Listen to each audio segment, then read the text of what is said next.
por la seguridad tanto en el sector rural como en el sector urbano. Por eso, antes de entrar a analizar rápidamente qué es lo que está pasando en materia de orden público y qué es lo que llega básicamente a tener que solucionar, entre otras cosas, el ministro de la Defensa, Carlos Holmes Trujillo, nos vamos muy rápido con noticias que tienen que ver precisamente con el orden público. Camila Carvajal, y me voy a Medellín, porque seguimos con el caso de aquellos funcionarios de la Unidad Nacional de Protección que hemos venido haciéndole seguimiento desde la semana pasada. Uno de ellos asesinado en el departamento del Chocó, y nos había dicho usted que ya las autoridades habían dicho que era el Clan del Golfo, los que eran los responsables, pero estábamos a la espera de qué había pasado con el segundo funcionario de la UNP.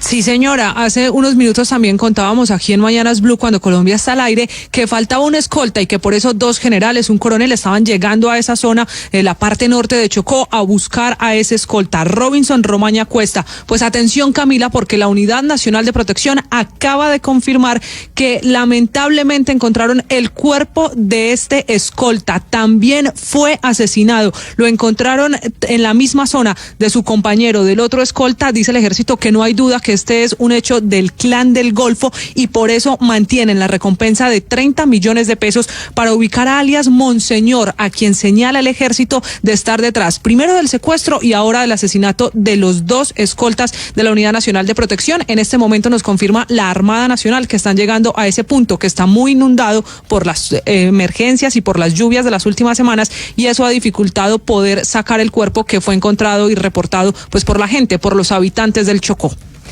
Lamentable noticia. Entonces ya se responsabilizó de los dos asesinatos, Camila, al Clan del Golfo, a los dos funcionarios de la Unidad Nacional de Protección, de la UNP, que son los encargados básicamente de hacer esquemas de seguridad de gente que está en peligro y está en riesgo. Primero fueron secuestrados y posteriormente asesinados por miembros de este grupo al margen de la ley. Sí, señora, el ejército dice que no hay duda que es Clan del Golfo. En esa zona, en el norte del Chocó, también está el ELN delinquiendo, pero fueron los testimonios de los habitantes de esa zona los que confirman que los hombres armados que los secuestraron pues eran del Clan del Golfo, y por eso el ejército los responsabiliza, incluso ya con el alias, el comandante que estaría al frente de ese grupo sería alias Monseñor. Y le doy un dato final: el ejército estuvo conversando con la gente en la zona, y los testimonios de los pobladores lo que dicen es que esos hombres armados se llevaron a los escoltas de la UNP porque los señalan de ser infiltrados de la fiscalía, y que esa sería la razón pues por la que termina esta historia con ese triste desenlace, con dos escoltas de la UNP asesinados. Una de las familias ya está reclamando el cuerpo en este momento en medicina legal. Grupos al margen de la ley, el Clan del Golfo es uno de los problemas que enfrenta el nuevo ministro de la Defensa, pero no solo eso, el reclutamiento de menores también es otro de los problemas que se enfrenta en términos de orden público el nuevo ministro Carlos Holmes Trujillo. Pero eso me voy para el departamento del Meta, porque Carlos Andrés Pérez, la Fiscalía ha hablado precisamente sobre las denuncias que ha habido en el último año sobre reclutamiento de menores en la región. Sí, Camila, y también quiero colocar en contexto las declaraciones que hizo ayer el gobernador electo del departamento del Meta, Juan Guillermo Zuluaga, quien aseguró que padres de familia lo han llamado para pues, de explicarle o contarle la zozobra que tienen en varios municipios del departamento al sur del Meta, donde se están rearmando grupos armados y tienen temor de reclutamiento de menores. Y justamente hoy Isabel Cristina León, directora seccional de Fiscalías en el Meta, aseguró que en lo que va corrido del año 2019 ya hay 4 denuncias de reclutamiento a menores en municipios como La Macarena, Villavicencio y Granada. Escuchemos qué dijo Isabel Cristina al respecto de estas investigaciones que ya se están adelantando. Los estamos investigando, el fiscal es un fiscal especializado desde Villavicencio. Estamos trabajando en estos casos que fueron reportados en su momento. Las denuncias corresponden a los municipios de La Macarena, de Granada, de Fuente de Oro y Villavicencio. Y Camila, lo preocupante no es solamente que sean 4 casos este año y 3 del 2018. Lo preocupante es que aún no hay resultado de estas investigaciones. No se sabe qué ha pasado con los menores, quiénes lo reclutaron, dónde se encuentran, y por supuesto pues esta es la mayor preocupación que hay en el departamento del Meta, especialmente al sur del departamento, en esos municipios donde durante años el gobierno no ha hecho la suficiente presencia para que esto no suceda, y que por supuesto pues grupos armados ilegales se están reorganizando nuevamente en estas zonas y estarían amenazando con reclutar menores de edad. Pero ese problema del reclutamiento de menores no solo, Carlos Andrés, se vive en el departamento del Meta, Hugo Mario, también en el Valle del Cauca hay denuncias sobre de este fenómeno que ha sido pues histórico en nuestro país, pero que también lo va a tener que enfrentar el ministro Carlos Holmes Trujillo. Camila, esta mañana 3 familias residentes en el barrio El Retiro, oriente de Cali, están pidiendo apoyo al gobierno y a las autoridades para localizar y, si es el caso, rescatar a 3 menores de edad que habrían sido reclutados el pasado mes de agosto en esa zona de nuestra ciudad. Con una falsa oferta de empleo fueron llevados hasta el departamento de Nariño. Uno de ellos logró contactarse con su padre, con el señor Orlando Riascos, horas después de haber partido, y alcanzó a decir que estaba rodeado de disidentes de las FARC en una zona apartada cerca de un campamento. Aparentemente se lo llevaron para sembrar coca en esa zona del sur del país. Sigue esta familia y la de los otros 2 menores a la espera de respuesta por parte de las autoridades locales y nacionales, Camila. Eso en términos de reclutamiento de menores, pero mire, hay más noticias, Hugo Mario, sobre el orden público, porque Isabela Gómez, siguen recibiendo amenazas los abogados que tienen procesos contra integrantes de las FARC. Sí, señora Camila, mire, estas amenazas vienen desde este fin de semana, son en total 22 abogados que han recibido las amenazas y entre ayer y hoy, dice el movimiento Defendamos la Paz, se incrementaron estas amenazas que llegan además de vía WhatsApp, por Messenger de Facebook. Lo que le está pidiendo el movimiento Defendamos la Paz, dicen ellos que están preocupados por la situación de los abogados y le piden al Estado colombiano que refuerce la seguridad para estas personas, para los 22 abogados. Además, uno de ellos, Camila, es el abogado Diego Martínez, es el que lleva el caso de Dimar Torres. Ellos dicen que también ha recibido pues estas amenazas y lo que le piden al Estado colombiano es que refuercen la seguridad y a la Fiscalía que investigue quiénes están detrás de estas amenazas. El problema de seguridad, de orden público a nivel rural, pero también en las ciudades, eso es lo que vamos a hablar. ¿Qué es lo que tiene que enfrentar el ministro de la Defensa, Carlos Holmes Trujillo? Ayer la organización Inside Crime presentó en la Universidad del Rosario un informe sobre el futuro de las disidencias de las FARC, que precisamente recuerden ustedes el bombardeo que fue motivo del debate del senador Roy Barreras. Fue un bombardeo que hizo el ejército colombiano a un campamento de disidencias de las FARC. Por esa razón, hoy nos acompaña aquí en cabina Jeremy McDermott, que es el director de la Fundación Inside Crime, que es un centro de pensamiento que precisamente se dedica a estudiar las dinámicas del crimen organizado en América Latina. Señor McDermott, gracias por estar con nosotros hoy aquí en Mañanas Blue. Bienvenido. Muchas gracias por la invitación. Bueno, de lo que ustedes entregaron ayer sobre ese informe de las disidencias de las FARC, que son también pues estos nuevos grupos que se están enfrentando el ejército colombiano, ¿cuáles son las primeras conclusiones que sacaron? ¿Aquellas disidencias de las FARC corresponden a qué porcentaje de esa guerrilla de las FARC que en su momento estaba firmando el acuerdo de paz? Yo creo que vale la pena empezar diciendo que era inevitable que hubiera disidencias de las FARC. Casi todos los procesos de paz lo tiene. Irán del Norte, cuando salió la IRA provisional, había la nueva IRA, la continuidad IRA. Aquí en Colombia, después de la desmovilización de EPL, 20% de ellos se quedaron en el campo bajo del mando de Francisco Caraballo. Mira las Autodefensas Unidas de Colombia, con su salida había hasta 36 BACRIM, que son disidentes de ellos, y hasta ahora usted está hablando de Clan del Golfo o Autodefensas Gaitanistas de Colombia. Entonces, para empezar, no había tanta preocupación, eso fue esperado. Pero para nosotros las cosas cambiaron en agosto de este año. ¿Por qué?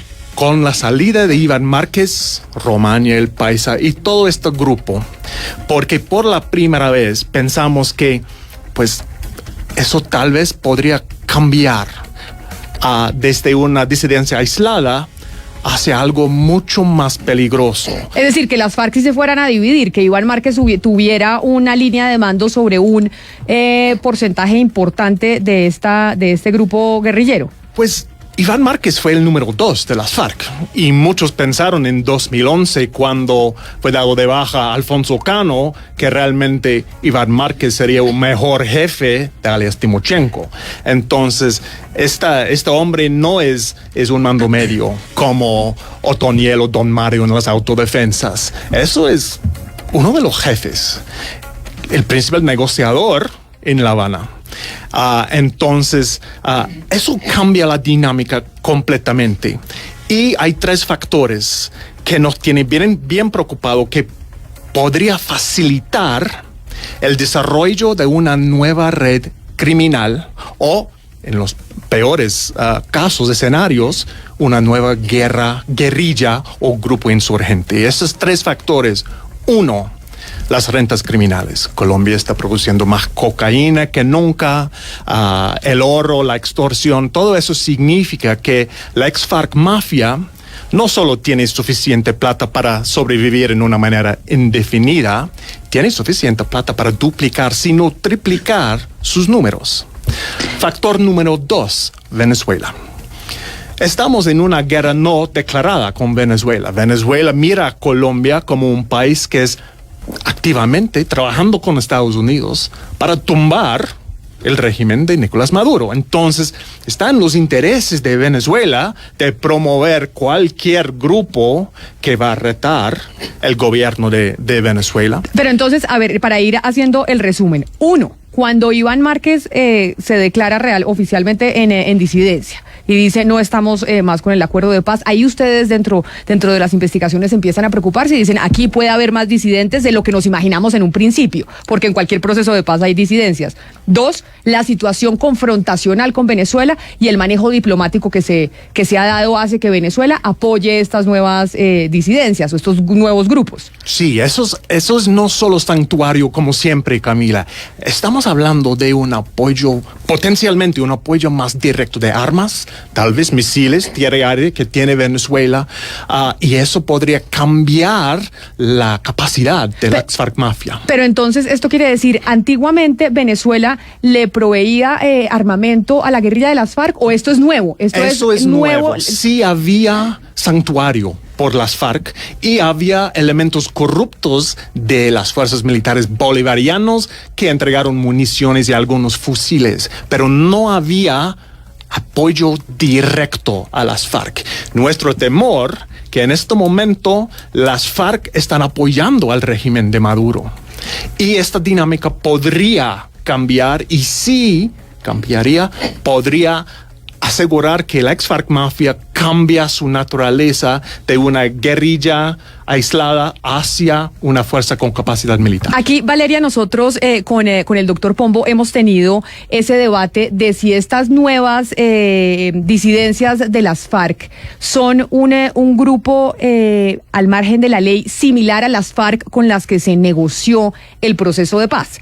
Si esas FARC que tenían pues un propósito político, que por eso hubo una negociación en La Habana, se pueden asemejar a estas disidencias hoy, que usted además hace énfasis en que dice es FARC mafia. Es como si estuvieran solamente involucradas en el tema de los cultivos ilícitos. Pero es que, Camila, justamente yo le quería preguntar al señor Jeremy algo muy específico en torno a esto nuevo que está pasando en este momento, porque apenas se firmó el acuerdo de paz, pues veíamos una disidencia más fortalecida como económicamente en el mando de Gentil Duarte, que parecía que solamente le importaba como la coca y la finanza y no había ideología detrás.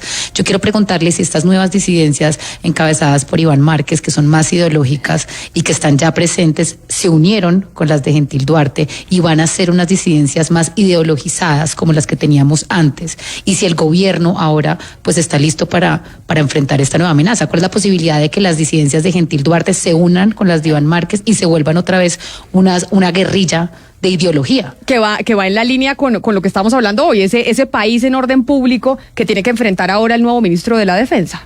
Sí, hay dos asuntos. Uno, sí, Iván Márquez y Gentil Duarte juntos pueden unir todas las facciones dispersas que en este momento son parte de la ex-FARC mafia. Yo no creo. Por una razón.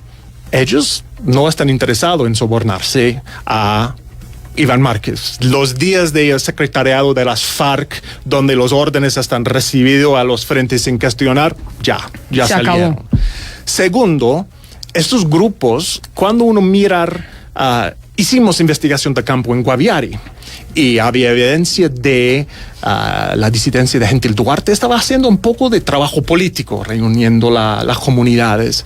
Pero cuando uno mira sus acciones, no el discurso, las acciones, los ataques del grupo de Duarte ha sido para proteger y regular las rentas criminales. No son acciones de un grupo insurgente, al contrario, la poca violencia normalmente es para asegurar el pago de extorsión o para proteger un corredor de narcotráfico.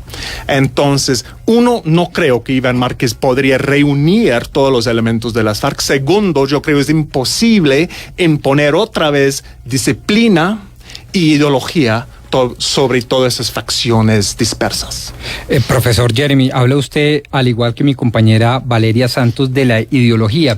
Yo tengo acá en mis manos el decreto 1908 del 9 de julio del 2018, no lo voy a corchar, simplemente es un decreto que expide el gobierno anterior, no el gobierno de Iván Duque, sino el gobierno del doctor Juan Manuel Santos. Y para identificar precisamente un grupo armado organizado, que no un movimiento insurgente, da 3 elementos: que se use violencia armada contra la fuerza pública, las instituciones y la población civil. El segundo, que se tenga capacidad de generar un nivel de violencia armada que supere los disturbios e intenciones normales internas. Y tercero, que tenga una organización y una unidad de mando.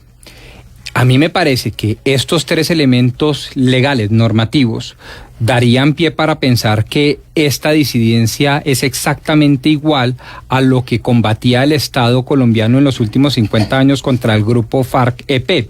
Y además le sumo, usted nos acaba de dar dos elementos pero ahí adicionales. yo entiendo que la respuesta que había dado Jeremy McDermott es que la guerrilla actual, las disidencias de las FARC, sí están preocupados única y exclusivamente por el negocio del narcotráfico. Pero antes que también. Eso las diferenciaría de las que de es las que del pasado. esa es mi pregunta, pero, y yo no soy conocedor. Hay una diferencia fundamental. Es que no, perdón, termino con este. Es que quiero que me expliquen porque esos son 3 elementos normativos en donde no aparece por ningún lado el tema de la ideología.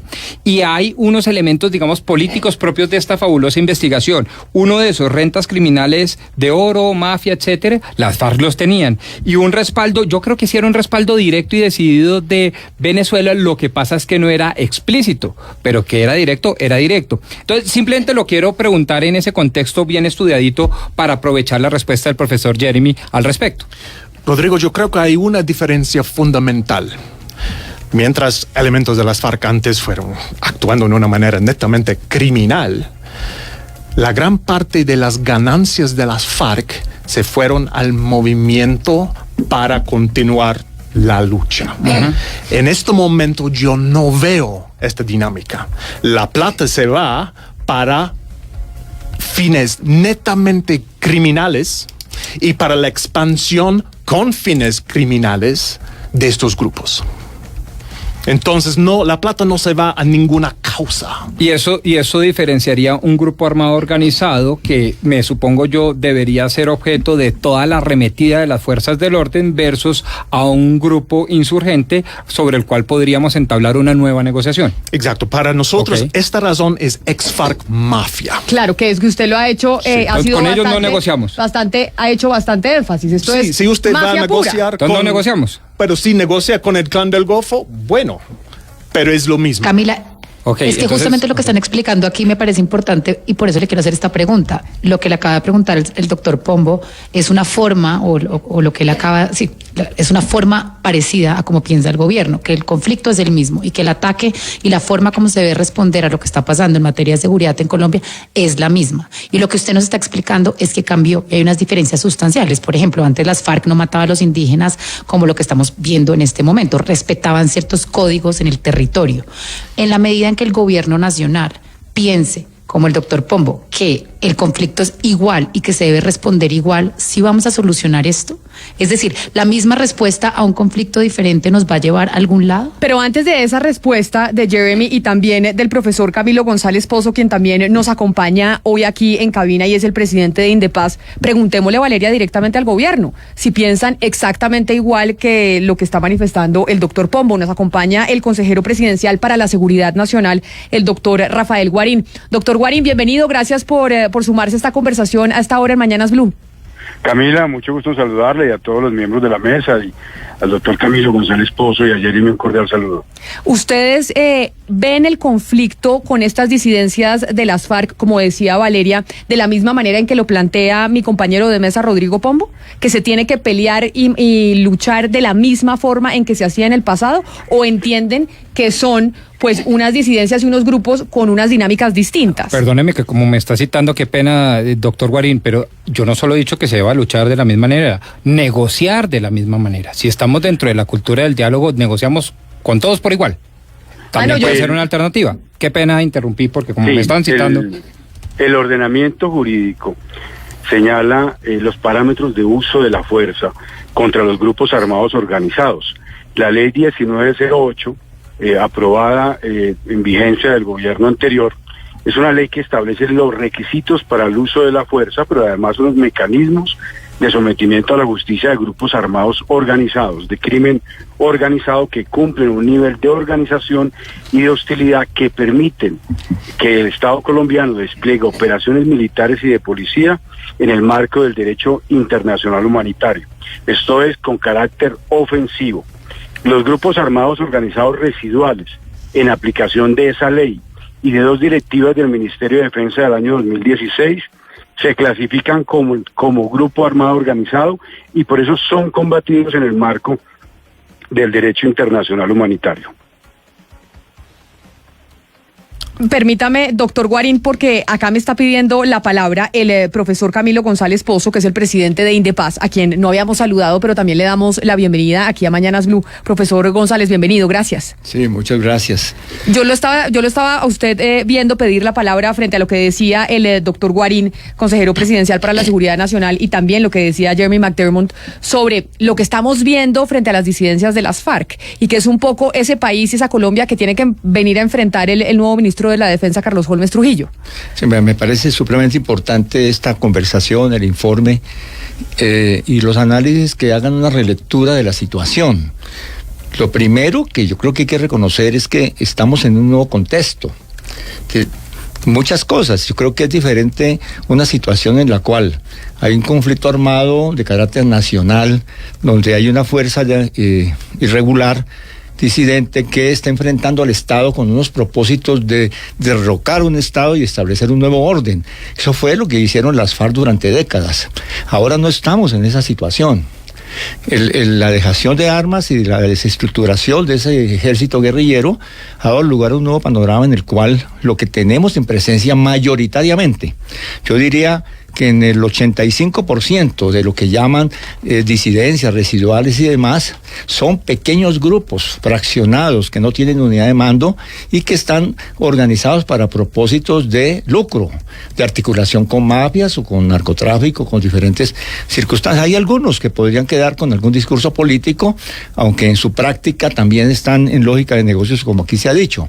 Es decir, que no estamos en una situación de guerra en Colombia.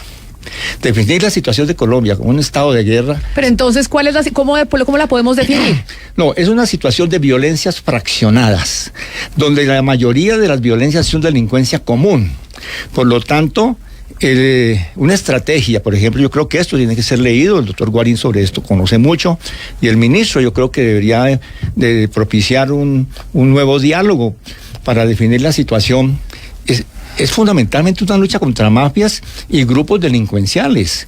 Lo de Márquez es un asunto marginal. No tiene ninguna posibilidad ni siquiera de consolidar una alianza con Gentil Duarte. Han ido al Cauca y en el Cauca todos estos grupos les han dicho: usted no es nuestro jefe. No queremos compartir con ustedes nuestras utilidades, ni mucho menos aceptarlo como una dirección. Es un fenómeno que no tiene ninguna posibilidad de una dinámica insurgente. Eso tiene consecuencias muy importantes en la interpretación del decreto que mencionaba el doctor Guarín, y es que tiene que hacerse una reevaluación de lo que se definió en el gobierno Santos como grupos armados organizados, grupos delincuenciales y demás, porque la definición de grupo armado organizado a la mayoría de estos grupos nos mete en otra guerra, porque la lógica es militar. Sí, claro. Y resulta que aquí tenemos que ir hacia una lógica fundamentalmente en la parte coercitiva de tipo policial. Yo creo que definir todo grupo como cabo, como grupo residual, y luego aparte de eso, dar la impresión de que eso autoriza al uso de armas letales, de bombardeos, e incluso de calificar objetivos de alto valor como objetivos que pueden ser objetivos fatales. Yo creo que eso es perjudicial para el país, no le apunta a los problemas de seguridad, introduce una perversión del propio uso de la fuerza y una degradación en las Fuerzas Armadas. Entonces, calificar como GAO residual a cualquier guacho que aparezca por ahí o cualquier banda narcotraficante, yo creo que militariza la seguridad de una forma indebida. Yo creo que esa es la importancia de esta discusión. Además, le agrego, para darle la palabra al doctor Guarín, la definición de GAO la hizo el gobierno Santos utilizando categorías de la definición del conflicto armado interno. Si uno ve el texto que leyó el señor Pombo ahora, este texto es tomado casi a la letra, ese artículo de un artículo del protocolo 2 adicional a los acuerdos de Ginebra, donde definen la situación de conflicto armado interno. No solamente porque el gobierno entra en una contradicción en esto, sino porque yo creo que no puede leerse como GAO a todos los grupos, a la mayoría de los que aquí están en dinámicas violentas. Claro, usted dice, doctor González, no hay una situación de conflicto interno, no hay una guerra en Colombia. Sí, es una situación de violencia, pero es muy grave lo que ha dicho hace algunos instantes el profesor Jeremy. Dice que hay intervención de un gobierno extranjero, habla del gobierno venezolano y sus nexos con los disidentes de las FARC. Yo no sé si el doctor Rafael Guarín tiene información reciente de esos vínculos entre el gobierno de Nicolás Maduro y esas disidencias, si la tiene, de qué forma estarían trabajando conjuntamente el gobierno venezolano y estas disidencias de las FARC. El video que filmó Iván Márquez con un grupo de personas que retomaron la acción violenta fue filmado, fue grabado en Venezuela.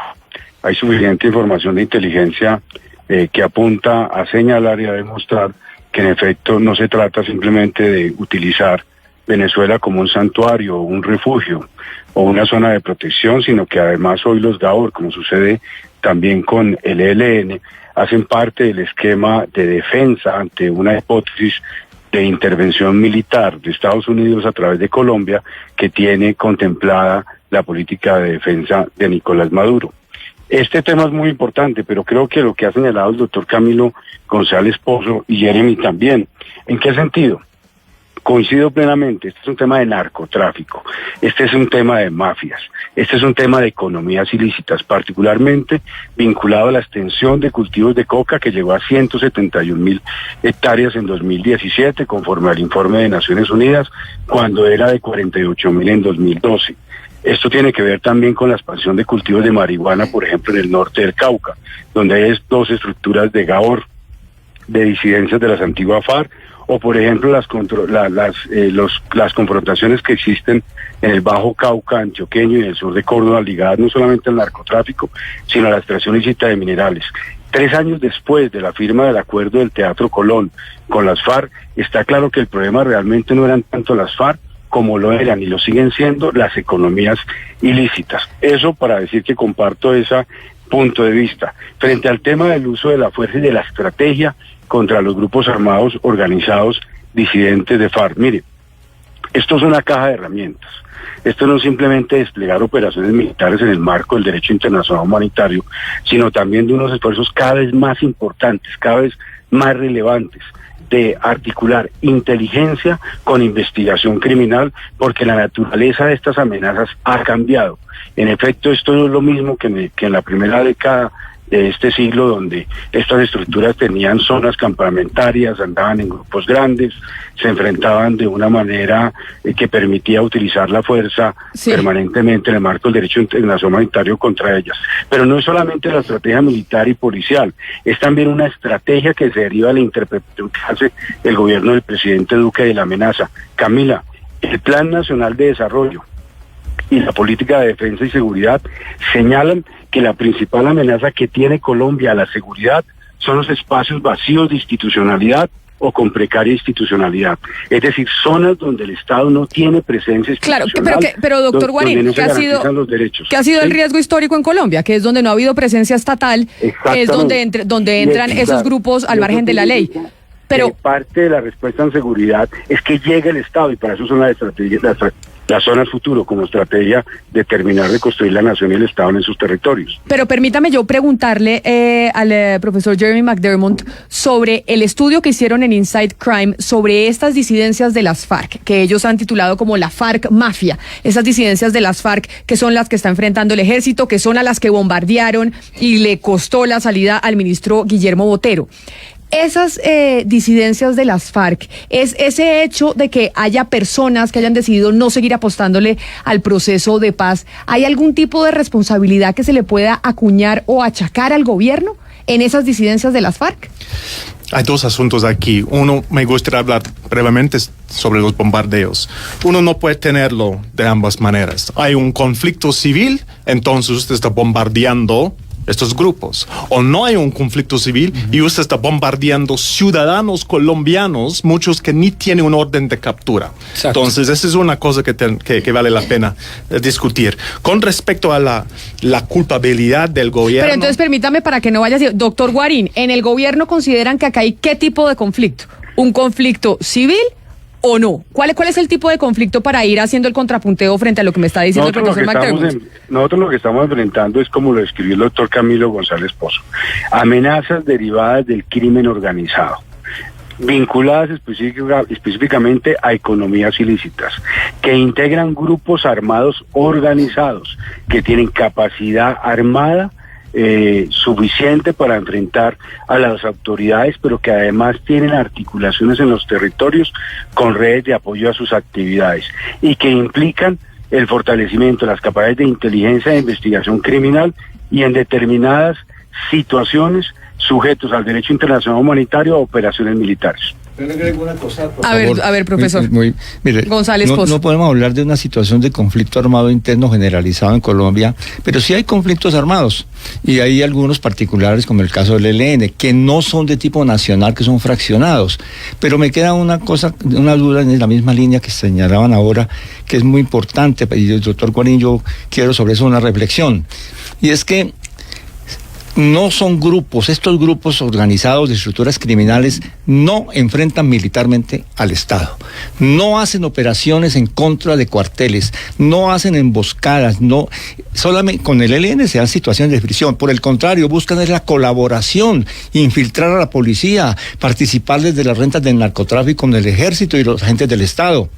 En esas condiciones, a esa delincuencia común no se le puede aplicar ninguna figura para justificar bombardeos ni acción de fuerza militar. No hay lógica en eso. Entonces tendríamos que justificar, por ejemplo, el uso del ejército para combatir a la mafia italiana. Pero, pero lo que entiendo que dice el doctor Guarín es que... No existe legalidad, ni existe justificación ni proporcionalidad cuando a un grupo delincuencial que no enfrenta al Estado de manera armada, aunque tenga armas para sus negocios, no le apliquen una acción militar de destrucción con órdenes de fusilamiento, porque eso de que hacen un cuadro objetivo de alto valor, no tiene justificación ni constitucional, ni ética, ni desde el punto de vista del derecho internacional. Profesor, tengo serias dudas si no enfrentan al Estado, pero digamos que le hallo la razón para discutir. Pero ciertamente enfrentan de manera muy decidida, muy peligrosa y sobre todo de manera muy dañina a la sociedad. ¿Y usted no cree, pregunto, y esto es un tema muy académico, pero con una utilidad enorme, ¿usted no cree que es hora, ustedes que son tan expertos en este tema, de empezar a quitarnos una cantidad de paradigmas decimonónicos según el cual, por ejemplo, las fuerzas militares solo pueden actuar para efectos no policivos, es decir, para guerra exterior o para grupos insurgentes que atenten contra el Estado? ¿Y la sociedad civil en dónde queda? No, es que por eso yo creo que existe una definición del monopolio de la fuerza del Estado y una distinción entre la acción de policía y la acción militar. La acción militar, además, con propósitos de autorización fatal, se da cuando hay confrontaciones que directamente el uso de las armas contra la autoridad y contra el Estado y la sociedad misma es parte sistemática de operaciones. ¿Y la sociedad civil, profesor? La sociedad civil son acciones de policía las que tienen que generalizarse. Yo creo que elevar a la categoría de guerra todo conflicto delincuencial o de mafias o de narcotráfico. Mire, por ejemplo, en el norte del Cauca... Camila. Sí. Doctor Guarín, adelante. a mí me parece muy interesante y obviamente yo respeto mucho lo que las apreciaciones del doctor Camilo González Pozo y valoro mucho el trabajo del INDEPAS, pero quiero compartir lo siguiente. Primero, que no atacan a la fuerza pública, es simplemente revisar cómo se han multiplicado los ataques del año anterior a este año por parte de los grupos disidentes de FARC en el departamento de Arauca. Es decir, ahí los datos son absolutamente claros, los ataques a las fuerzas militares han sido permanentes. Frente al tema del uso de la fuerza en el marco del derecho internacional humanitario, eso obedece a criterios objetivos que se derivan del derecho internacional y de la jurisprudencia de la Corte Constitucional. Pero señor Guarín, justamente ahí, como si ustedes dicen que no hay conflicto armado, ¿por qué pueden sustentar sus operaciones en base al derecho internacional humanitario? Uno no puede decir, el derecho internacional humanitario solamente rige los conflictos armados. Las normas de derecho internacional humanitario por mandato de la Asamblea Nacional Constituyente de 1991, y el doctor Pombo lo conoce muy bien como jurista que es, están incorporados de manera permanente, no solamente en un escenario de conflicto armado no internacional, al ordenamiento jurídico colombiano. Y segundo, el ordenamiento jurídico colombiano, a través de, por ejemplo, la ley 1908, caracteriza a esos grupos armados organizados. Estos son elementos objetivos, no son caprichosos del gobierno. Y el uso de la fuerza en Colombia de ninguna manera comprende esa expresión que mencionaron ahora de órdenes de fusilamiento. Eso sería contrario a la Constitución y se trataría de un delito que merecería toda la sanción. El uso de la fuerza debe estar regido por el respeto a los derechos humanos y al derecho internacional humanitario. El gobierno del presidente Duque sabe perfectamente, y así lo ha transmitido, que la fortaleza de las fuerzas militares y de policía no está tanto en sus armas como en su legitimidad, y esto es respetar los derechos humanos. Pero mire, doctor Guarín, es que ahí interrumpí al profesor McDermott sobre la responsabilidad que tendría el Estado o el gobierno frente a esas disidencias de las FARC, que ahora son las narco-FARC, digámoslo así. ¿Qué responsabilidad? Porque yo lo interrumpí a usted, profesor McDermott, cuando estaba hablando sobre ese tema. Pues prevención siempre mejor que la cura. Y falso o verdad, la percepción de este gobierno desde el principio ha sido de conminar o retar el acuerdo de paz. Y hemos hablado con, yo creo, más de 100 exmiembros de las FARC. ¿Cuánto se demoraron ustedes haciendo esta investigación de Inside Crime que presentaron ayer? Pues 5 años. Okay. Y 140 municipios del país. Entonces, había y hay la percepción que este gobierno ha, con estrategia, intentado primero modificar los acuerdos y no apoyar como fue diseñado la implementación ni la JEP. Y eso ha alimentado una crisis de fe por parte de muchos elementos de las FARC. Y yo creo que eso ha empujado un porcentaje significativo de desmovilizados, incluso Iván Márquez y su grupo, hacia la ilegalidad otra vez. Y tal vez más grave, ha conminado la fe de las comunidades que han convivido con las FARC por 50 años, que hay otra manera y hay una oportunidad real de vivir en el mundo legal y que ellos tienen que regresar a la minería, a la coca para sobrevivir. Doctor Guarín, ¿y ustedes qué dicen de eso, por ejemplo? Pues mire, varias cosas, Camila. Para 2017 quedaron 1.150 hombres en armas, esto es, estructuras de grupos armados de manera permanente que nunca se desmovilizaron. Eso sin contar otros tanto que eran parte de milicias, y tal vez era un número muy superior, que nunca se desmovilizaron, que nunca concurrieron a las zonas de reincorporación. Los datos existen y corresponden al Ministerio de Defensa del gobierno anterior. El gobierno colombiano no los ha revelado, nosotros no queremos poner en esto el espejo retrovisor, pero lo cierto es que estructuras que hoy se identifican como disidentes son integradas por gente que nunca se desmovilizó.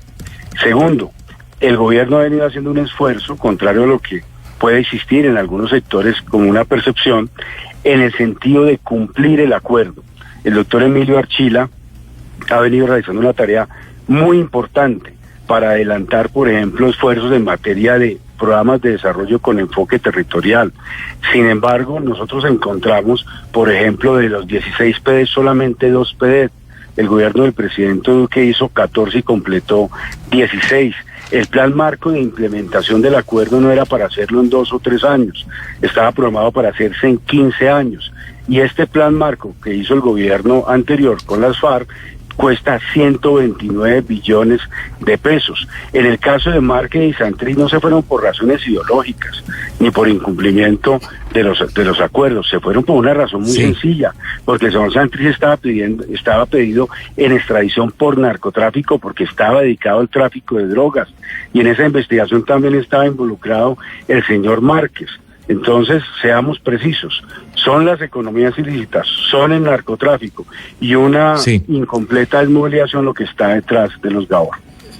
Oiga, sobre el proceder de estas disidencias, pues lo que más preocupa sin duda es la suerte de los civiles. Y quiero preguntarle a usted, doctor Camilo González, que conoce como nadie la realidad del Cauca, ¿qué es lo que está pasando con las comunidades indígenas que están siendo exterminadas por estos grupos armados ilegales? Antes, digamos, convivían de alguna forma con las FARC en sus territorios, pero hoy están en un conflicto, golpeadas por una violencia que antes no se veía en esa zona del país. ¿Qué es lo que está pasando? Bueno, lo que está sucediendo es que las autoridades indígenas han decidido desde la firma de los acuerdos fortalecer el control territorial y plantearse una política frente al tema de los cultivos de marihuana y de coca para cocaína, una política de control y de desmonte. Y plantearon no aceptar laboratorios en sus territorios, ni tampoco gente armada. Entonces, algunos de estos grupos residuales que trataron de ocupar los vacíos dejados por las FARC para hacer servicios de seguridad y cobrar rentas de la marihuana y sobre todo de la marihuana, esos grupos han chocado con la autoridad indígena y desde ahí se deriva el centro de lo que ha sido el choque reciente de los asesinatos, porque hay otros conflictos que han estado al lado de otras problemáticas que no voy a mencionar ahora. Pero ¿por qué antes no pasaba eso, doctor González? No, lo que sucede es que estos grupos, digamos que desde el pacto que se firmó en La Gaitana, por allá en el año 90 y pico, las FARC llegaron a un acuerdo de respeto de la autoridad indígena y firmaron un protocolo no legalizado, pero donde había una regulación de la fuerza que no significó la inexistencia de choques, pero que aceptaban que la autoridad indígena controlara el territorio y se autorregulaba la violencia, porque cualquier grupito por ahí que deambulaba haciendo arbitrariedades tenía que consultar a un mando superior. Ahora estos no tienen unas jerarquías suficientes porque su propósito no es tener un orden violento porque tengan prioridad de enfrentar al Estado, sino que el propósito es hacer el negocio y agarrar lo que pueden. Entonces son mandos sin formación política, de muy baja formación, que le disputan la autoridad y el territorio a las comunidades también campesinas y étnicas en la región. Ahí hay un problema también de fondo que yo creo que el doctor Guarín lo puede conversar ahora con el doctor Ceballos, y es que venía andando en el Cauca un proceso en relación a la marihuana que era doble. Por un lado, la formación de asociaciones de campesinos e indígenas para producir materia prima para productos farmacéuticos. Y por el otro lado, unas conversaciones para ver cómo hacían una transformación y unas regulaciones en la parte de consumo recreativo. Esas son discusiones muy importantes, porque es que la gente no se muere por la marihuana, la gente se muere por la violencia y por los escalamientos de guerra. Sería algo nefasto, yo creo que le echaría gasolina a la situación si a la criminalidad de estos grupos se le agrega una política de guerra en el territorio con copamiento militar para atacar la marihuana. La marihuana no es un problema militar. La marihuana es un problema de salud y un problema social, y los indígenas están pidiendo. Por eso ahí hay una situación doble para normalizar el panorama en el norte del Cauca, y es con estos grupos, y por otro lado la modulación de la presencia del Estado con alternativas en relación al tema de la marihuana que le quiten piso a la violencia y establezcan un camino de transformación económica de sus territorios. Entonces, eso es el problema actual, por eso es que se han muerto 30 dirigentes o comuneros indígenas en los últimos 2 meses y la situación de violencia sigue, y eso se acumula con otros problemas que vienen de atrás, de tierras, de conflictos con los monocultivos, con el encadenamiento con las rutas del narcotráfico que son terribles. En ese sentido, señor González, es la pregunta que le tengo al consejero Guarín, porque es que precisamente hay una serie de demandas que está haciendo pues la Guardia Indígena para que no se vulnere sus condiciones, su cosmogonía, la visión que tienen del mundo, pero a la vez el Estado tiene esa necesidad de controlar las economías criminales. ¿Cómo entonces van a hacer, cómo están las cosas hoy, para poder hacer ese control de las economías ilegales sin vulnerar la Guardia Indígena y respetando pues todo el respeto que merecen ellos, todo el respeto que merecen las comunidades, no solamente por la Constitución, sino por las mismas exigencias que han hecho día tras día en los últimos meses? Mire, cualquier salida a esta problemática del norte del Cauca pasa por el diálogo, por conversar con las comunidades indígenas, por concertar una hoja de ruta con las autoridades indígenas. Hay que reconocer que el modelo de seguridad que representan las guardias indígenas es valioso y es importante, que su ámbito es el de la convivencia, que no puede ser por mandato constitucional y jurisprudencias de la Corte, tareas relacionadas con inteligencia o con orden público. Esta guardia indígena está conformada por indígenas que realmente son héroes y que deben ser reconocidos y deben ser protegidos. Lo que nosotros hemos venido planteando desde el año pasado y que además está en la política de defensa y seguridad presentada en febrero es que el Estado colombiano está dispuesto a reconocer, el gobierno, estas guardias, estos modelos construidos de seguridad colectiva por parte de los indígenas, siempre y cuando se enmarquen dentro del fortalecimiento del Estado social de derecho, y que la fuerza pública, las autoridades civiles, las autoridades indígenas y las guardias indígenas deben trabajar de manera concertada en modelos que permitan garantizar la convivencia y la seguridad. Segundo, se lo hemos manifestado también a las autoridades indígenas, es necesario poder diseñar con ellas un plan de sustitución de cultivos o un plan que permita atender esa problemática en el norte del Cauca. No se trata de aplicar una fórmula que el gobierno diseña en Bogotá, sino trabajar con ellos, con las autoridades indígenas, para encontrar una solución a ese problema. Y un comentario adicional. Mire, Camila, en el año 2015, la Fuerza de Tarea Apolo estaba desplegada en el departamento, en el norte del Cauca. Tenía cerca de 5.800 hombres en el año 2015. Para el año 2018 nosotros recibimos un grupo que ya no se llamaba Fuerza Tarea y que ya no eran 5.800, sino que era el Comando Operativo Apolo con 2.300 hombres. Haber sacado un número tan importante de hombres del norte del Cauca y sobre todo las actividades de control sobre el Naya, que es un corredor del narcotráfico, facilitó la presencia de grupos armados organizados.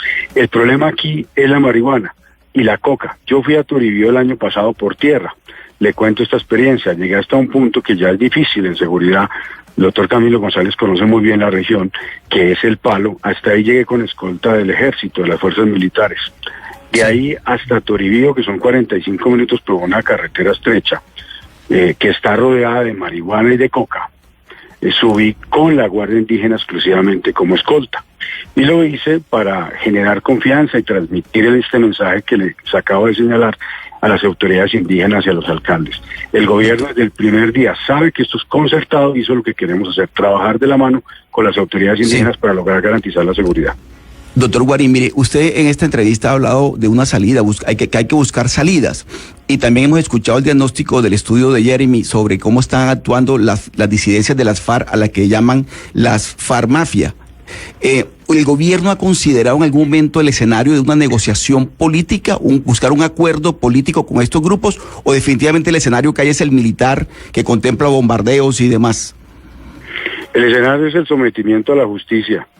Aquí no va a haber negociación política con narcotraficantes, ni con el Clan del Golfo, ni con los Pelusos, ni con los Caparros, ni tampoco con las disidencias de las FARC. Son grupos, como lo han señalado acá Camilo González Pozo y Jeremy, vinculados al narcotráfico. Nosotros no utilizamos la palabra FARC mafia porque no queremos de ninguna manera dar pie a estigmatizar al partido político FARC, que hoy es un partido con todas las garantías constitucionales. Exacto. Pero evidentemente se trata de un grupo de grupos dedicados a la mafia y cuya razón única de ser son las economías ilícitas. No le podemos dar legitimidad alguna al narcotráfico.